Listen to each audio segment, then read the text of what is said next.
Let's get right into it. Number 10. The vulnerability panic button. Picture this. A guy's been texting you all week, making plans, actually remembering things you said. He's emotionally available, communicative, basically acting like a functional adult human being. Then, suddenly, radio silence. Did he get abducted? No. His brain just realized he showed feelings, and now it's treating vulnerability like a biohazard spill. Here's what's happening. When men start developing real emotional intimacy, their nervous system can interpret it as danger, not metaphorical danger, actual threat-level midnight danger. The amygdala, that little almond-shaped fear center in the brain, starts firing like he's being chased by a bear. Except the bear is emotional closeness, and the running away is him suddenly needing space to think. Evolution programmed men to associate vulnerability with weakness, and weakness with getting kicked out of the tribe to be eaten by something with teeth. Your modern boyfriend doesn't consciously think showing emotion will get him mauled by a saber-toothed tiger, but his nervous system hasn't gotten the memo that we invented therapy and group chats.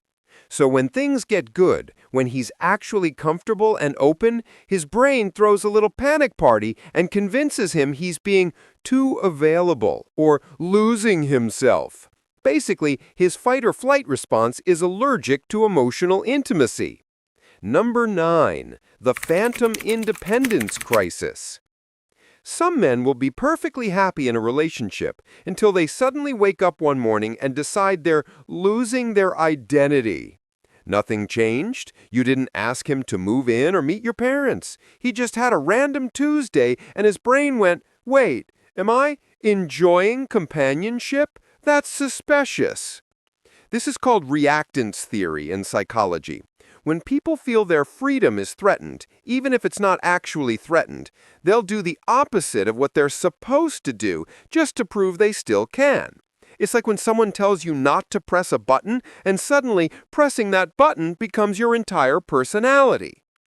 In relationships, this manifests as a guy suddenly needing to prove he's still independent by doing the exact opposite of what would make sense. You're getting along great? Time to ghost for 3 days and go on a spontaneous road trip with the boys. Everything's comfortable? Better create chaos to feel alive. His brain literally manufactures a crisis because smooth sailing feels too much like commitment, and commitment feels like someone's holding a gun to his precious freedom. Never mind that nobody asked him to give anything.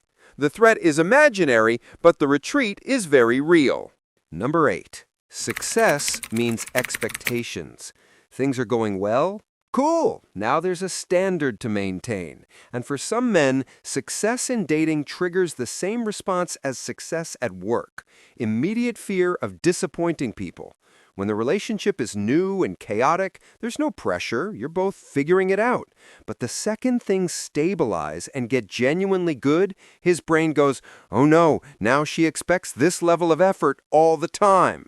It's called performance anxiety, but not the kind you're thinking of. It's the fear that he can't sustain being a good partner.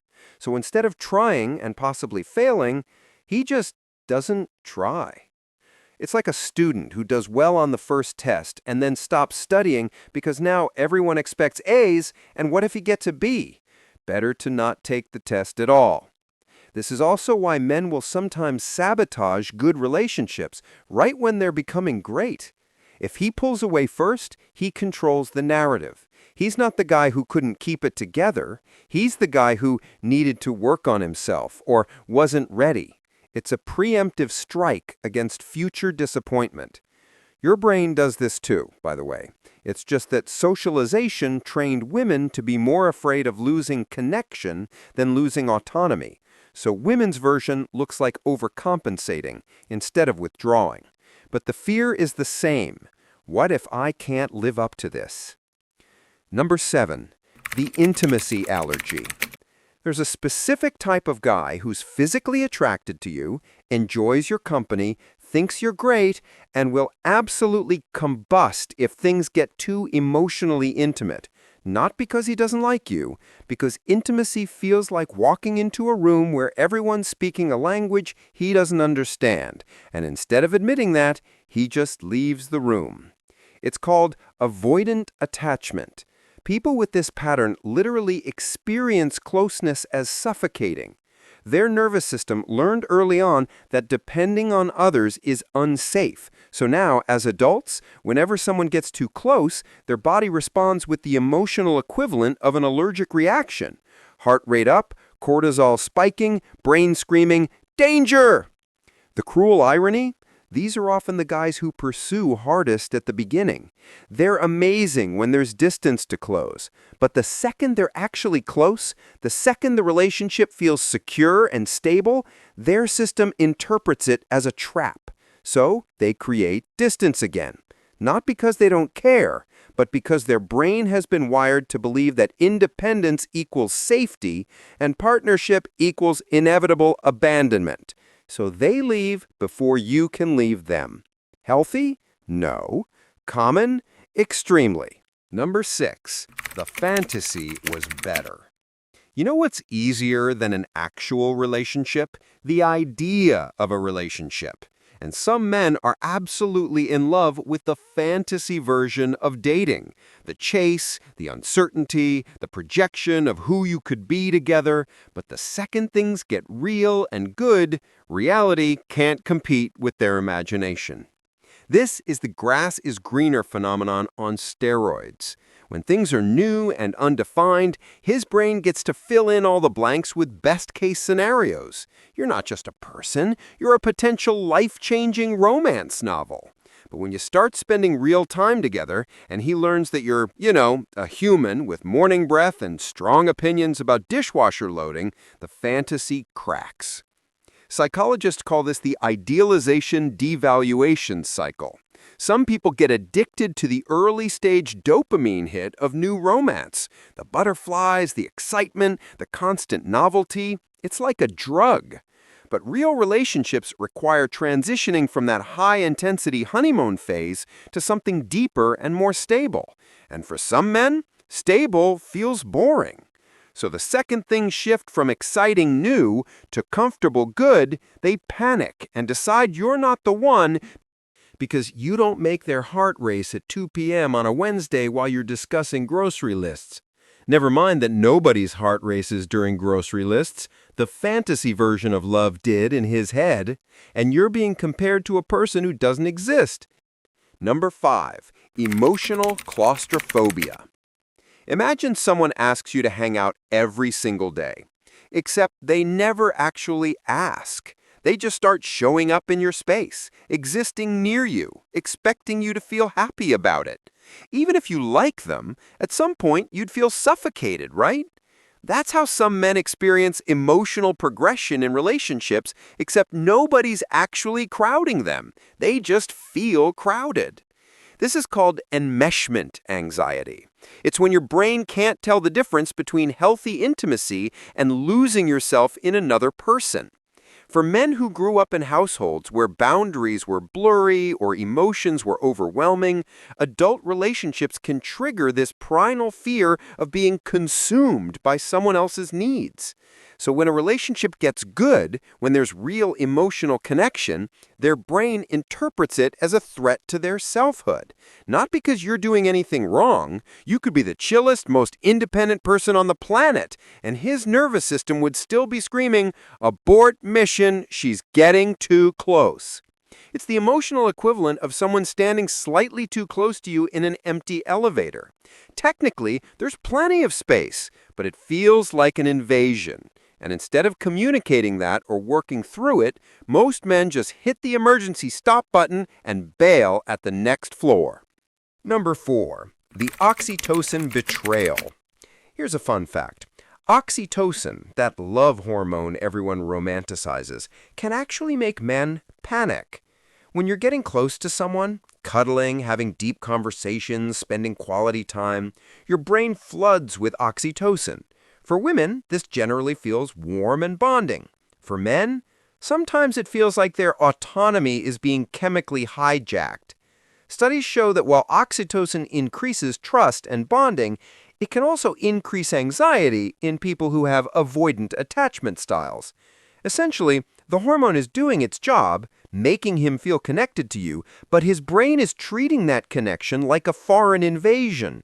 His body is trying to bond while his mind is screaming, "Maintain independence." Guess which one wins most of the time? So the better things get, the more bonded and comfortable he feels, the more his anxiety spikes. It's not that he doesn't want the closeness. It's that his system is fundamentally confused about whether closeness is good or dangerous. And when your nervous system is confused, it defaults to run. Basically, his brain is treating love like a poison and you like the adorable dealer. Number 3. The commitment terror timeline.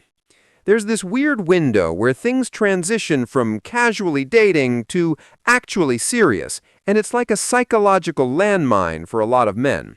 You're not even asking for commitment. Things are just naturally progressing, but his brain is already writing your wedding vows and planning the divorce. This is called future tripping, and it's when someone's anxiety about potential future scenarios becomes more real to them than the present moment. You're enjoying a nice dinner, and he's mentally calculating how this relationship will eventually trap him in a mortgage and a loveless marriage where he dies inside while mowing the lawn every Saturday. The irony is that commitment phobes are often the most romantic at the beginning. They'll talk about futures and possibilities and what-ifs when there's no actual pressure. But the second the relationship gets good enough that commitment becomes a realistic next step, panic mode. Because talking about the future hypothetically is fun. Actually facing the future, where he has to show up consistently, is terrifying.